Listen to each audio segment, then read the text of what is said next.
Guys तर welcome to my new blog. Guys आज आपण आलेलो आहे पाईपलाईन रोडला. हे बघा ही बिल्डिंग आहे, लालवानी म्हणून बिल्डर आहे, त्यांची ही बिल्डिंग आहे नाही का.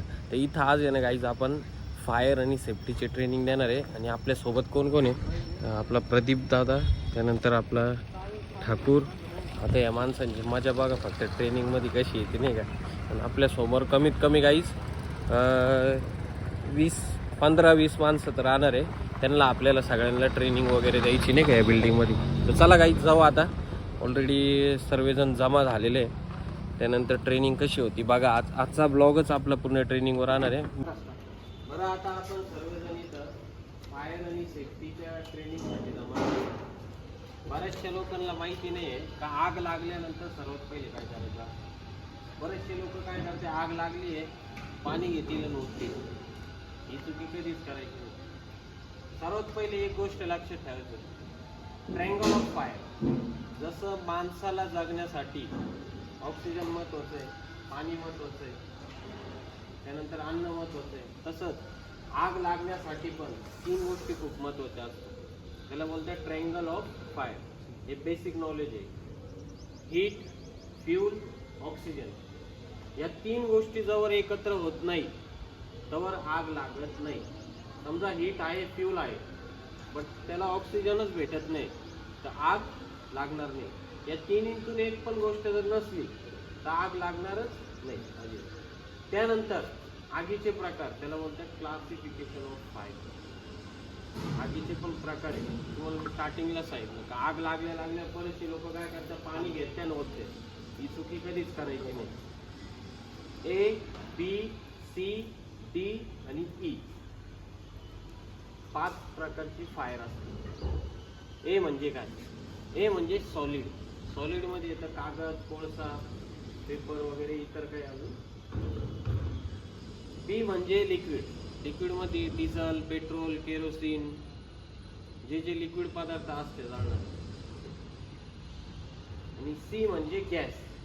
गॅस मध्ये काय काय येतं, भारत गॅस येतो, आपलं LPG गॅस, त्यानंतर CNG गॅस, त्यानंतर गोबर गॅस वगैरे बरेचसे जेवढे पण प्रकारचे गॅस आहे ते येते. आणि डी म्हणजे मेटल.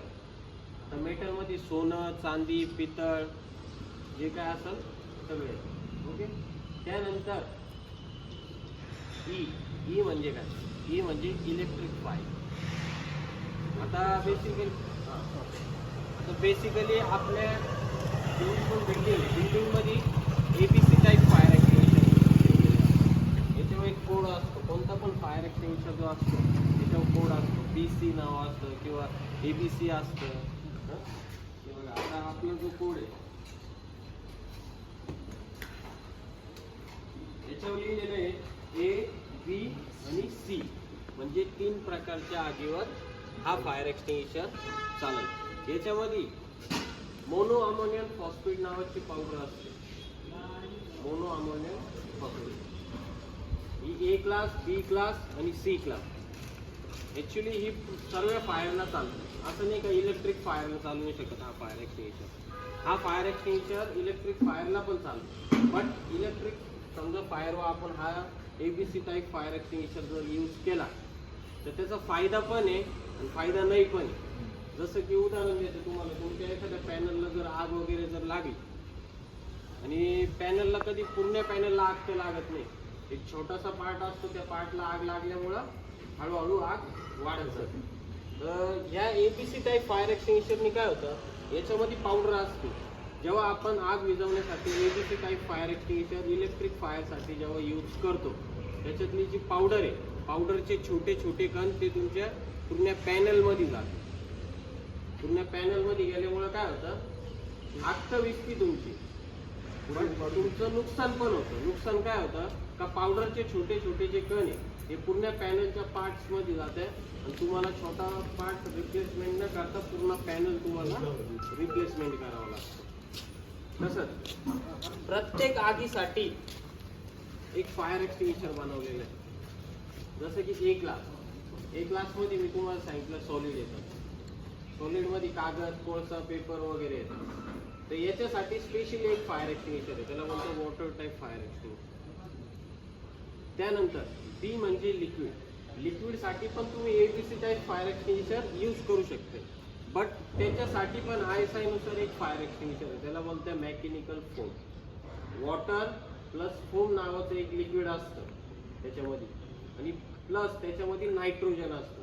जेव्हा ते फायर एक्सटिंग्विशर मधून प्रेशरनी जेव्हा बाहेर पडतं, नायट्रोजनमुळे काय होतं, जे लिक्विड आणि वॉटर आहे हे मिक्स असतं, प्लस आपण त्याच्यात नायट्रोजन मारल्यावर काय होतं, त्याच्यामध्ये फोम तयार होतो सिलेंडरमध्ये.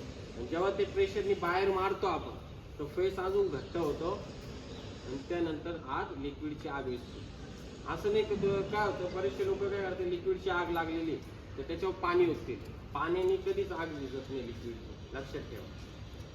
लिक्विडच्या आगसाठी एकच पर्याय असतो, काय एक तर त्याची भूक मार करणे, उपासमार.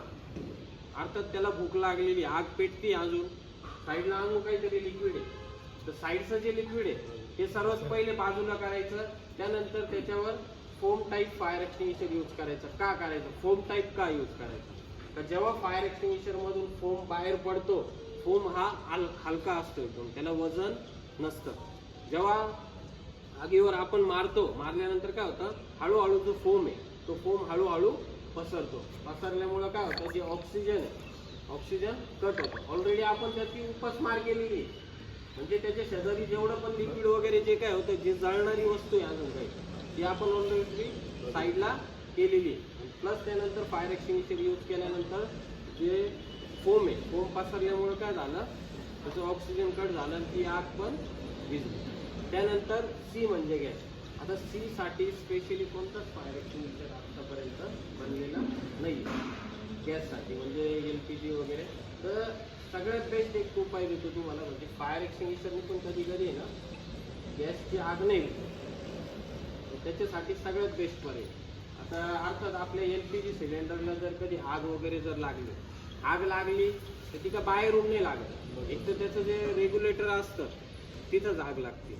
आणि कधी पण लक्षात ठेवायचं, आग आणि जे काही ज्वलनशील पदार्थ आहे त्याच्यामध्ये काहीतरी एक अंतर असतं. आता समजा जमिनीवर पण आपण आग लावली ना, तर तुम्ही कधी पण व्यवस्थित बघा, आग कधीच जमिनीला टेकेल नसते, त्याच्यामध्ये गॅप असतो. तर रेग्युलेटरला जेव्हा आग लागते ना, त्याच्यामध्ये एक गॅप असतो. समजा अर्थात इकडून आग चालू आहे आणि इथून गॅस निघतोय, सेंटरला मध्ये ना काहीच नसतं. तर तिथं तुम्ही साधं सिंपल समजा आपलं बोट वगैरे पण जर असं ठेवलं, तुम्हाला काहीच होणार नाही. गॅस जो पास होतोय तो पास व्हायचा बंद होईल आणि त्यानंतर तुमची आग पण विझून जाईल. दुसरा पर्याय त्याच्यासाठी, समजा घरात आपले का प्लॅस्टिकची बकेट वगैरे, जेवढ्या प्रेशरनी होईल, जे रेग्युलेटर असतं जेवढ्या प्रेशरनी होईल तेवढ्या प्रेशरनी तुम्ही जी बकेट आहे ती बकेट जर जोरात त्याच्यावर जर मारली तर त्याने काय होतं, डायरेक्टली ऑक्सिजन जे असतं ते कट होतं. ते कट झाल्यामुळे काय होतं, लगेच आग विझून जाते. त्यानंतर गॅससाठी तिसरा पर्याय, आपल्या घरात समजा चादर वगैरे सुती कापडची बरं, ती ओली करायची. ओली केल्यामुळे काय होतं, जी आग लागेल असते ती आग आहे ना ती पेटत नाही त्या कापडाला. त्याच्यामुळे सर्वात पहिले ओली करायची. ओली केल्यानंतर जेवढी फास्ट मुवमेंट करते तेवढी फास्ट मुवमेंटमध्ये ती त्याला गोल करून टाकली, जेणेकरून काय होईल, तेव्हा पण ऑक्सिजन कट होतो. जर हा ठीक आहे तुम्ही घाबरते तर मग फायर एक्सटिंग्विशर यूज करताना पण तो पण यूज कसा करायचा, जिथं आग लागलेली म्हणजे अर्थात तुम्हाला आग इकडं खूप जास्त दिसते, पण तिथं पॉईंट ऑफ कोणतं आहे, स्टार्टिंग आहे, जिथून आग स्टार्ट झालेली आहे त्या पॉईंटवर कंटिन्यू फायर एक्सटिंग्विशर ऑपरेट करायचं. आता फायर एक्सटिंग्विशर मध्ये ऑपरेट करताना काय सांगितलं जातं, pull the pin and the base of fire, switch the grip, set to side to साईडने करायचं. गॅस ठेवायचा तो एकाच जागेवर पकडून ठेवायचं, कंटिन्यू मारायचं, जेणेकरून काय होईल, ते ऑक्सिजन पिनला कट होईल, ही आग तिकडच्या तिकडे विझून जाईल आणि इकडून गॅस पास झाला तरी आग लागणार नाही. ओके. त्यानंतर D क्लास फायर. आता D क्लाससाठी स्पेशली एक फायर एक्सटिंग्विशर बनेल, त्या फायर एक्सटिंग्विशरचं नाव आहे D क्लास. बट त्याच्यामध्ये कसं असतं, समजा आपण सोन्याची कंपनी आहे, त्यानंतर चांदी आहे, पित्तळ आहे, तर फायर एक्सटिंग्विशर एकच नावाचं आहे D क्लास. बट त्याच्यामधली जी पावडर असते ही प्रत्येक मेटलसाठी वेगवेगळी बनते. अर्थात म्हणजे सोनं आहे, सोन्याची कंपनी आहे, तर तिथं त्याच्यासाठी वेगळी पावडर बनली जाते. चांदी आहे, पितळ आहे, प्रत्येक जे मेटल आहे प्रत्येक मेटलसाठी वेगवेगळी पावडर त्याच्यामध्ये बनलेली आहे. त्यानंतर इलेक्ट्रिक फायरसाठी तुम्हाला मी मगाशी सांगितलं की तुम्ही EBC type fire extinguisher use करू शकता, बट त्याने तुमचे काही नुकसान पण होणार आहे आणि आग पण विझणार आहे. तर त्याच्यासाठी स्पेशली एक ISI नुसार एक फायर एक्सटिंग्विशर आहे, त्याला बोलतात CO2 म्हणजे कार्बन डायऑक्साईड. त्याचे फायदे काय असते का जेव्हा आपण तो फायर एक्सटिंग्विशर यूज करतो, तो यूज केल्यानंतर काय होतं, तो गॅस आहे तुमच्या पॅनलमध्ये जिथं आग लागलेली, ज्या पार्टला तुमच्या आग वगैरे लागलेली फक्त तीच आग विझत नाही, बाकी पूर्ण गॅस तुमच्या पूर्ण पॅनलमध्ये पण जर गेला तर पॅनलला काहीच फरक पडणार नाही. म्हणजे तुमचं पॅनल जसं आहे तसंच राहील, फक्त ज्या पार्टला आग लागली त्या पार्ट तुम्हाला रिप्लेसमेंट करणं. ओके. त्यानंतर बऱ्याचशा लोकांना माहिती नाही आहे का फायर एक्सटिंग्विशर यूज करायच्या अगोदर सर्वात पहिले काय बघायचं. सर्वात पहिले एक गोष्ट लक्षात ठेवायची, कोणता पण फायर एक्सटिंग्विशर यूज करताना CO2 सोडून, CO2ला असं प्रेशर गेज वगैरे नसतं. तर ABC झाला, त्यानंतर वॉटर टाईप झाला, मेकॅनिकल फोम झाले, यांना सगळ्यांना प्रेशर गेज असतं. तर कोणता पण फायर एक्सटिंग्विशर यूज करायच्या अगोदर हा जो प्रेशर गेज हा बघायचा, त्याचा जो काटा आहे हा सेंटरला आहे का नाही 15 kg, त्यानंतर इकडं आहे 28 kg आणि या साईडला आहे 0. एक टाइम लो प्रेशरने पाहिजे बा आपल्याला. हाय प्रेशर असलं तर चालेल, बट लो प्रेशरने पाहिजे. कोणता पण फायर एक्सटिंग्विशर यूज करताना सर्वात पहिले प्रेशर गेज बघायचा. याच्यामध्ये जर नायट्रोजन अवेलेबल जर असलं तरच मधली जी पावडर आहे ती बाहेर पडेल, अन्यथा ती पावडर बाहेर पडणार नाही. हो, त्याच्यासाठी सरकारने सांगितलेलं आहे तर वर्षातून एकदा तुम्ही रिफिलिंग करा. ॲक्च्युली पहिले याची जी टेस्टिंग आहे ही 3 वर्षातून करायची, बट ISI स्टँडर्डनुसार आता 5 वर्ष केलेली त्यांनी, मागच्या वर्षीपासून वाढवलेली. हायड्रोलिकची टेस्टिंग असते ही 5 वर्षाची केलेली आहे आणि रिफिलिंग जी आहे ती कंटिन्यू जशी आहे तशी 1 वर्षाची. यूज करताना कधी पण एक पोझिशन घ्यायची, म्हणजे किती पण वजन जर असलं फायर एक्सटिंग्विशरला तर तुम्हाला तो हलकाच वाटतो. एक पाय कधी पण पुढे ठेवायचा, एक पाय पुढे ठेवायचा, एक पाय मागे ठेवायचे, जेणेकरून काय होतं आपल्या बॉडीचं पण वजन जे असतं बॅलन्स होतं. ओके. त्यानंतर आगीपासून मिनिमम 1 ते 1.5 मीटरच्या अंतरावर थांबणं. आगीपासून 1 ते 1.5 मीटरच्या अंतरावर थांबणं. त्यानंतर आगीच्या विरुद्ध दिशेने फायर एक्सटिंग्विशर यूज करायचं. म्हणजे अर्थात हे बघा, आता हवा चालू आहे इकडं, इकडं हवा चालू आहे तर तुम्ही असं समोर जाऊन नाही उभं राहायचं, त्याच्या विरुद्ध दिशेने जायचं पाठीमागं. म्हणजे जेणेकरून काय होईल, जेव्हा तुम्ही फायर एक्सटिंग्विशर यूज करताय त्याच्यामधली जी पावडर आहे ती पावडर बाहेर पडल्यावर काय होईल, तुम्हाला पण सर्दी खोकला होऊ शकते. तुमच्या नाका तोंडात गेली तर आता कोणाकोणाला सहन नाही होत, कोणाला सहन होऊन जातं. तर त्याच्यासाठी त्याच्या विरुद्ध दिशेने थांबायचं, जेणेकरून जेव्हा प्रेशरने आपण पावडर यूज करतो, फायर एक्सटिंग्विशर यूज करतो, तर ती पावडर ज्या दिशेने आग आहे, ज्या दिशेने हवा चालू आहे त्या दिशेला ती पावडर निघून जाते, जेणेकरून आपल्याला पण येत नाही ना आपल्याला पण आजार होत नाही. यूज करताना 1 ते 1.5 मीटरच्या अंतरावर थांबायचं. सर्वात पहिले इथे एक सील दिलेलं असतं, हे सील इझिली फक्त ओढायचं. हे ओढलं तर सील तुटणार आहे. त्यानंतर याच्यासाठी एक सेफ्टी पिन दिलेली असते. कशासाठी, तर समजा जर तुम्ही असं उभे आहे आणि तुम्ही असं काही प्रेस पण केलं तर हा प्रेस होणार नाही, त्याच्यासाठी एक सेफ्टी पिन दिलेली असते. सेफ्टी पिन काढायची. त्यानंतर याला बोलते वॉल गार्ड, म्हणजे येल्लो आहे हे वॉल गार्ड आहे. म्हणजे अर्थात काय होतं, कधी कधी सेफ्टी पिन एखाद्या लहान मुलांनी सील वगैरे तोडून टाकलं तर सेफ्टी पिन निघून जाते. सेफ्टी पिन निघाल्यामुळे काय होतं, कोणी पण प्रेस केलं तर ते ऑपरेट होईल, त्याच्यासाठी वॉल गार्ड दिलेलं असं सेकंड ऑप्शन दिलं. हां, तर सर्वात पहिले मग वॉल गार्ड काढायचं. वॉल गार्ड काढल्यानंतर फायर एक्सटिंग्विशर यूज करताना इथं नाही पकडायचं. कधी खूप लोक चुकी करते, इथं नाही पकडायचं. काय होतं, जेव्हा प्रेशरनी पावडर बाहेर पडते हा जो होज पाईप आहे हा असं मुवमेंट होतो, तिथं आग लागलेली तिथं पावडर पडणारच नाही ना, हा ती दुसरीकडेच पडेल. तर त्याच्यासाठी याला बोलते नोझल, शॉर्ट नोझल असते, इथे पकडायचं. त्यानंतर एक पाय पुढे एक पाय मागे आणि मग प्रेस करायचं. पुल द पिन, त्यानंतर aim the base of fire, स्वीच द ग्रीप आणि sweep side side to side. फक्त गॅसच्या फायरसाठी साईड टू साईडने करायचं. ओके, एकच जागे ठेवायचं, जेणेकरून का तो गॅस जिथून पास होतो तिथलं ऑक्सिजन कट होईल आणि आग होईल.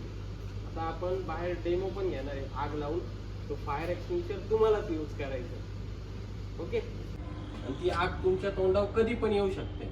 तर त्याच्यासाठी जी रिव्हिलिंग ब्रांच आहे ती एक छत्री तयार करते आपल्या तोंडासमोर.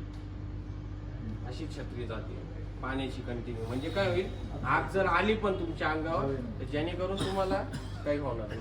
ओके, आपला कोणता आहे? ही शॉर्ट ब्रांच आहे. शॉर्ट म्हणजे ही फक्त हाय प्रेशर मध्ये पाणी सोडेल. ही सगळी का जाते. ती रिव्हिलिंग ब्रांच कशासाठी लागते, समजा एखाद्या रूम मध्ये आग लागली आणि तुम्ही दरवाजा खोलल्या काय होतं, आग काय मागते का मला ऑक्सिजन पाहिजे, मला मरायचं नाही, मला जिवंत व्हायचं अजून. तर जेव्हा आपण दरवाजा उघडतो ती ऑक्सिजन मागते, त्याच्यामुळं डायरेक्ट असं भडका येतो बाहेर. ओके, तर त्याच्यासाठी ती ब्रांच असते तिथं. त्यानंतर आग लागल्या एक गोष्ट लक्षात ठेवायची, कधी पण इथं एक की दिलेली असते. त्या पिरियडला तुमच्या खिशात काही की वगैरे राहत नाही, तर काही पण वस्तू घेणे, ही काच फोडायची. ही काच फोडल्यानंतर त्याच्यामधून की बाहेर काढणे. की बाहेर काढल्यानंतर हे लॉक खोलायचं. लॉक खोलल्यानंतर याच्यामध्ये असतो हा होज पाईप. याची मेल कपलिंग फिमेल कपलिंगला लावायची. त्यानंतर इकडे जी फिमेल कपलिंग निघालेली आहे बाहेर, याच्यामध्ये ही ब्रांच लावायची. बरोबर, थोडा लागेल. जी ब्रांच आहे ही ब्रांच लावताना पण आवाज येतोय. ओके, आणि काढायच्या वेळेस पण हे जे लग्स आहे, अर्थात तुमच्या भाषेत हे दोन कान आहे, हे ओढले की लगेच निघेल. याला पकडण्याची एक पद्धत असते. तुम्ही जर आपल्या घरी पाणी मारायच्या आणि पकडली तुम्हाला तर तुमचं तर जाईलच जीव, पण साईडला जेवढे पण असतील त्यांचं पण जाईल, कारण याला प्रेशर खूप असतं. याला पकडण्याची एक पद्धत आहे. एक हात असा इथं ठेवायचा, एक हात आपला इथून याच्या खालून घ्यायचा, त्यानंतर तोच हात इथं ठेवायचा. जेणेकरून काय होतं, जेव्हा प्रेशर येतं, प्रेशर आल्यानंतर काय होतं, ही जी नोझल आहे ही अशी वरती जाते, की तुम्हाला मागे ढकलते. लक्षात ठेवा. त्याच्यासाठी मागाशीच सांगितलं आहे, कोणता पण फायर एक्सटिंग्विशर यूज करते तुम्ही पण एक पोझिशन घ्यायची, एक पाय मागे पाहिजे, एक पाय पुढे पाहिजे. ओके, त्यानंतर जेव्हा प्रेशर येतं तर ते मागं ढकलत आहे, तुमचं प्रेशर कुठं जात आहे, मेन बॅकच्या पायाला. बरोबर, जेणेकरून तुम्ही पडणार पण नाही. ओके, ही पकडण्याची पद्धत असते. त्यानंतर याच्यात मध्ये एक जणाला सपोर्ट पण द्यायचा असतो पाठीमागे. पकडायचं आणि आतापर्यंत मला कंट्रोल करणार नाही, एकपर्यंत मी पोचायला सांगणार नाही, चालू करायचं बंद करता तेवढं ते बघा सपोर्ट द्यायला. यासाठी व्यक्तीला 7 kg असतो. ही गोष्ट लक्षात घ्या. आणि एक व्यक्ती कशासाठी लागतो, ऑपरेट करण्यासाठी. एक पंप 4 जण लागतात आपल्याला. पंप हाऊस मध्ये 3 प्रकारचे पंप असतात. एक जॉकी पंप, एक मेन पंप आणि त्यानंतर डिझेल पंप. ऍक्च्युली आपल्या इथं डिझेल पंप नाही दिलाय, का नाही दिलेला आहे, ऑलरेडी सोसायटीमध्ये जनरेटर वगैरे असतात, तर त्याच्यामुळे इथं डिझेल पंप दिलेला नाही. तर इथं पंप दिलेले 3. हे बघा, हा जो पंप आहे हा जॉकी पंप आहे. जॉकी पंप काय काम करतो, जॉकी पंप जी लाईन आहे आपली हायड्रोलिक सिस्टमची जी लाईन आहे, त्या लाईनीचा जो प्रेशर असतो, प्रेशर मेंटेन करायचं काम जॉकी पंप करतो. ओके, म्हणजे आता तुम्ही वरती बॉल वगैरे जर पडला, तुमचं जो प्रेशर कमी होणार, तर मग जॉकी पंप जो आहे हा प्रेशर मेंटेन करायचं काम करतो. त्यानंतर एक असतो stand by pump. Stand by pump म्हणजे काय अर्थ, समजा तुमचं मेन पंप जर खराब झाला, एखादा पंप जर तुमचा खराब झाला, तर त्याच्यासाठी स्टँड बाय पंप दिलेला असतो. त्यानंतर हा आहे मेन पंप. दोन्ही पंप सेम आहे, हे दोन्ही पण पंप सेम आहे. फरक काय, फक्त एक स्टँड बाय दिलेला आहे, एक मेन पंप ठेवलेला आहे. तसंच इथं पॅनल दिलेला असतं, लक्षात ठेवा. इथं पण नाव दिलेलं होतं, jockey pump, stand by pump, त्यानंतर मेन पंप. ओके, आता जास्त करून आपण मॅन्युअलीच ठेवतो, ऑटो काय ठेवत नाही सोसायटीमध्ये. लहान लहान पोरं वगैरे काय करतात, वॉल वगैरे ओपन करून देतील, ते हळूहळू पाणी चालू राहील, जेणेकरून पंप पण कंटिन्यू चालू राहील. त्याच्यामुळे आपण फक्त लाईन मध्ये प्रेशर भरून ठेवतो आणि मॅन्युअली करून ठेवतो. समजा आग वगैरे लागली तर सर्वात पहिले एक जणांनी इकडे यायचं, परत जे पंप आहे ज्याला पंपाची माहिती त्यांनी पंप ऑपरेट करायचा. एक जणांनी लगेच तिकडं हुडकून पाईप वगैरे काढायचा. लगेच इथं मिनिमम तिथं 3 लाख मिळेल तुम्हाला इथे एक जण लागणार. ओके. त्यानंतर याला ऑपरेट करताना दिलेले असतात मेन आणि ओके, मॅन्युअली दिलेलं असतं आणि ऑटो दिलेलं असतं. ओके. तसंच सर्व यांना मेन पंपला पण आहे, main pump, stand by pump, jockey pump. आता हे सर्व आपण मॅन्युअली केलेले आहे. ओके. जॉकी पंप तुम्हाला ऑपरेट करायचा आहे, स्टार्ट आणि स्टॉपचं बटन असतं. ओके. त्यानंतर हा स्टँड बाय पंप. ओके. हा त्यानंतर हा मेन पंप. ओके.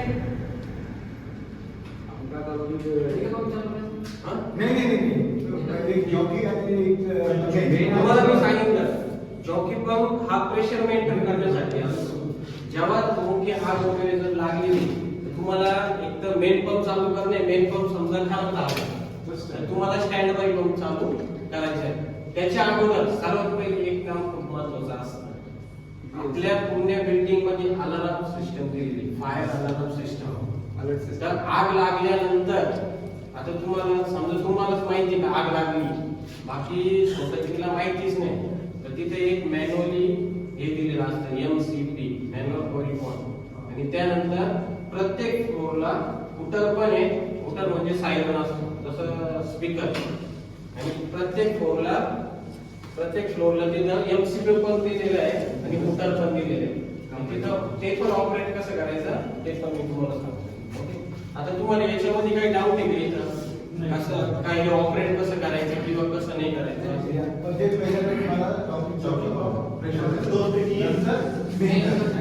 नाही, इमर्जन्सी मध्ये समजा आग लागली मेन किंवा स्टँड बाय जॉकी पंप फक्त प्रेशर मेंटेन करण्यासाठी.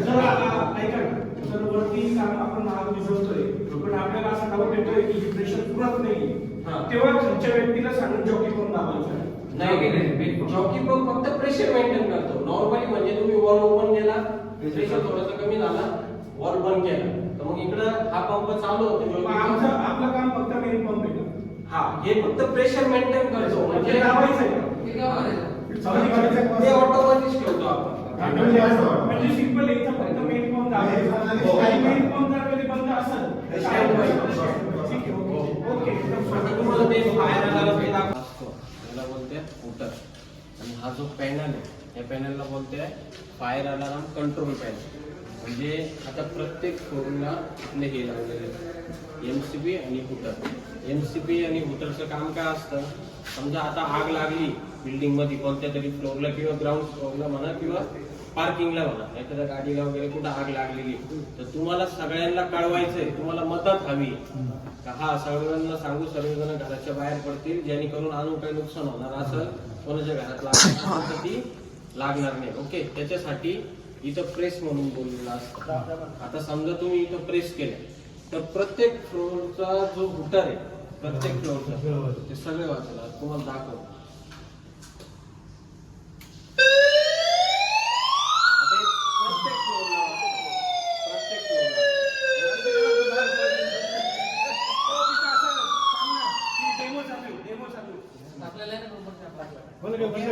त्यानंतर समजा जर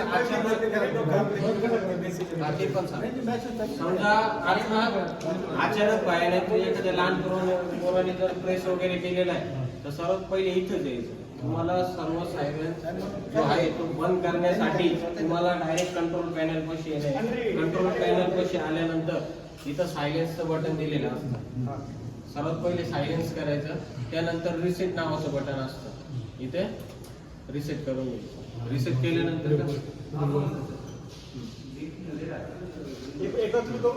आता हे बघा, जेव्हा आपण प्रेस करतो, प्रेस केल्यानंतर काय होतं, आता ही जी रेड लाईट आहे ही फक्त बंद चालू होती. ओके, पण जेव्हा आपण प्रेस करतो, प्रेस केल्यानंतर काय होतं, कंटिन्यू रेड लाईट चालू असते. हे बघा. ओके,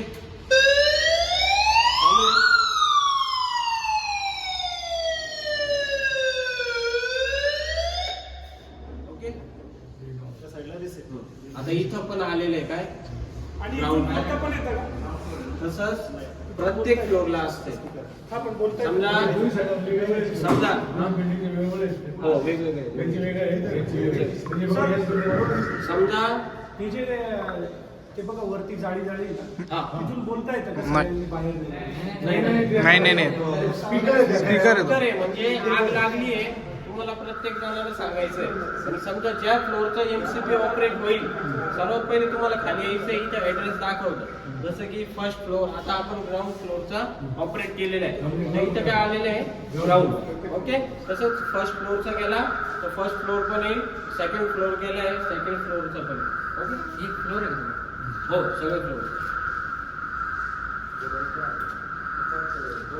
याच्यामुळे काही डाऊट आहे कोणाला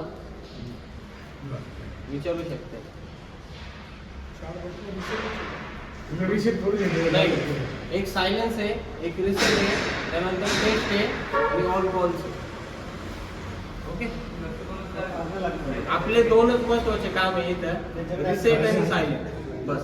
आणि टेस्टिंग वगैरे हे आम्ही करतो. सर्वात पहिले इलेक्ट्रिकल सप्लाय जो असतो तो बंद करून टाकायचा. याच्यामध्ये ऑलरेडी बॅटरी असते, त्याच्यामुळे तुम्ही इलेक्ट्रिक सप्लाय जर बंद पण जर केला तर टेन्शन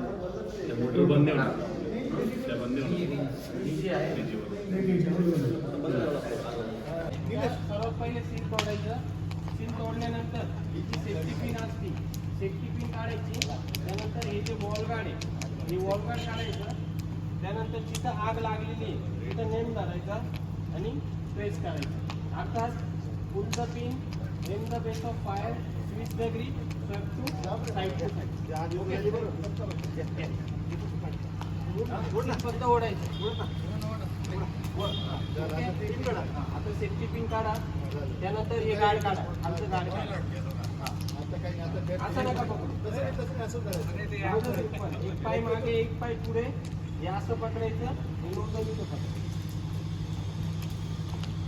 नोजल पुढं हा.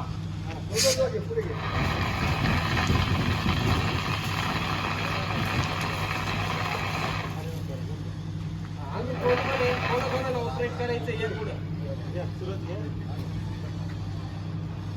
हीच पोझिशन घ्यायची, एक पाय पुढे एक पाय मागे. हे अजून कोण कोण आहे नाही याच्यात mono ammonium phosphate mono ammonium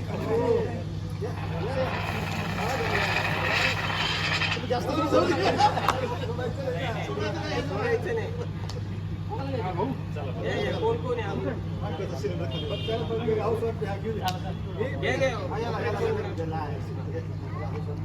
या साईडला, या साईडच्या हातात या हातात त्यानंतर इथं पकड.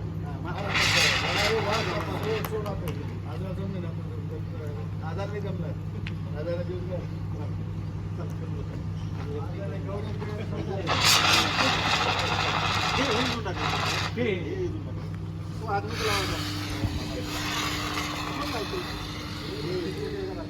आणि एक गोष्ट लक्षात ठेवायची, कधी पण कोणती पण आग भिजल्यानंतर फायर एक्सटेन्शन जी कोणती आपण आग भिजवतो ही आग त्या कोणती फक्त भिजते, पण तिला आग भिजल्यानंतर नंतर तुम्हाला थंड करणे पाणी टाकतो, पाणी टाकून तिला थंड करणे, जेणेकरून त्या आगीने परत काही नाही. बॉल कमी करे बॉल पूर्ण उघडलाय, पूर्ण आहे बॉल पूर्ण उघडला. हा. हो, पंप चालू करा, रॉकी पंप चालू करा. करा चालू.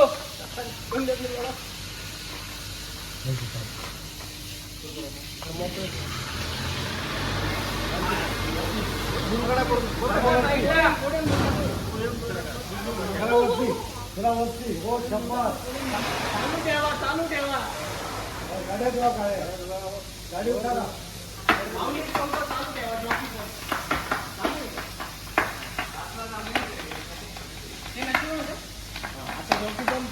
माऊली जॉकी पण बंद करा मेन करा हो मी आहे टेन्शन नक्की आता व्यवस्थित पकडा ना सोडायचं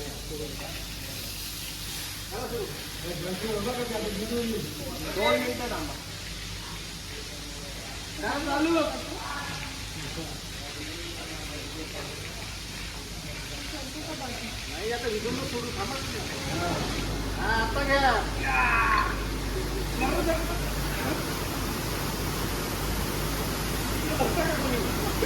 केलंय केलंय कॉक कमी कर. बंद करा बंद करा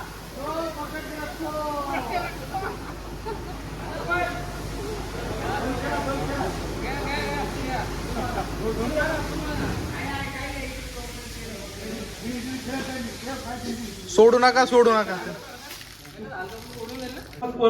मेन पंप हा जशी आग असली जसं छोटा असेल तर जॉकी मोठी आग असेल तर मेन मेन पंप चालू केलं हे खाली करायचं वरती करायचं हा ठीक आहे ते ऑपोजिट करायचं हे ऑपोजिट करायचं तेवढंच खाली ना सर जसं तुम्ही म्हणशाल मला जास्त जेट नाही, छोट्या आगला हा वापरायचा मोठ्या आगला हे वापरायचं कारण का स्पेशल मेंटेन व्हायला पाहिजे तसं कपलिंग सेम नाही लाईन आपल्याला हे लाईनीमध्ये लाईन आहे हा बघा हा फिमेल इथे टाकायचा मेल इथे टाकायचा आणि फिमेल मोठा असेल गाईज तर फायनली आपली ट्रेनिंग वगैरे झालेली आहे आणि हा ठाकूर आहे आपला. या माणसांनी पण बरीचशी मदत केली आहे आणि सगळ्यात जास्त हेल्प आपल्या ह्या माणसांनी केलेली आहे. कारण हा माणूस आपला व्हिडिओमध्ये दिसला नाही आहे. त्याचं कारण असं होतं की व्हिडिओ काढणारच हाच माणूस होता आपला नाही का.